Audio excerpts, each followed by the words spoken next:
Manger à la table des rois ou devenir le roi qui invite, dans la Bible ou dans la vie en général, manger à la table des rois symbolise l'honneur, la faveur, la grâce et la reconnaissance. C'est être admis dans un lieu de puissance, de l'abondance, de décision et de pouvoir. C'est l'image d'une personne que Dieu a élevée pour goûter à la gloire, à la prospérité et à la sagesse des rois. Mais dans cet enseignement, je veux te montrer 2 dimensions dans cette expression, la dimension du convive, celui qui reçoit une invitation et s'assoit humblement à la table d'un roi, et la dimension du roi, celui qui prépare la table, qui invite, qui nourrit et qui élève d'autres rois. Beaucoup se battent pour être invités à la table, alors que Dieu les appelle à bâtir leur propre table royale. Quand tu choisis de rester toujours l'invité, tu restes aussi dépendant du roi qui t'invite. Tu vis selon sa générosité, ses limites, ses humeurs et ses lois. Tu goûtes, mais tu ne possèdes pas. Tu participes, mais tu ne décides pas. Tu es honoré, mais pas encore établi. C'est la position de plusieurs personnes d'entre nous, comme un personnage biblique. Méphibosheth, dans la Bible, David le fit asseoir à sa table comme l'un des fils du roi. C'était un acte de grâce, mais Méphibosheth n'était pas roi. Il était assis parmi les rois, mais il ne régnait pas. Tant que tu ne passes pas de la position d'invité à celle de bâtisseur, tu demeures dans une faveur prêtée, pas dans une autorité établie. Tu auras des histoires à raconter, des expériences vécues chez les rois, etc. Mais toi aussi tu peux te permettre de rêver grand.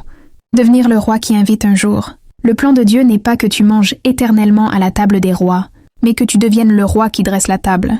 Dieu n'élève pas des enfants pour qu'ils vivent éternellement des miettes de la table des puissants. Il élève des rois et des prêtres pour qu'ils dominent et fassent asseoir d'autres à leur table. Il a fait de nous un royaume, des prêtres pour Dieu son Père.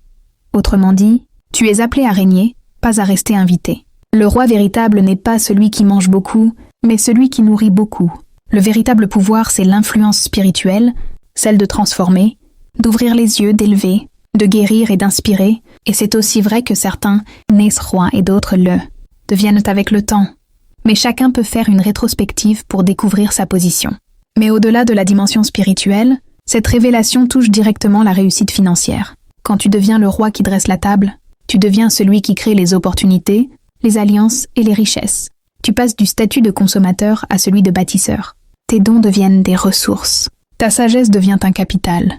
Et ta lumière attire la provision. Car la vraie prospérité découle toujours de la position spirituelle, du roi qui gouverne, et non du serviteur qui attend. C'est lorsque tu comprends ta royauté spirituelle que Dieu t'accorde la royauté financière, celle qui te permet de régner dans ton domaine, de financer des projets, de nourrir des familles et d'impacter des générations. La richesse devient alors une conséquence de ta stature intérieure, pas une quête extérieure. Avant de devenir roi, Dieu va t'éprouver à travers la gratitude.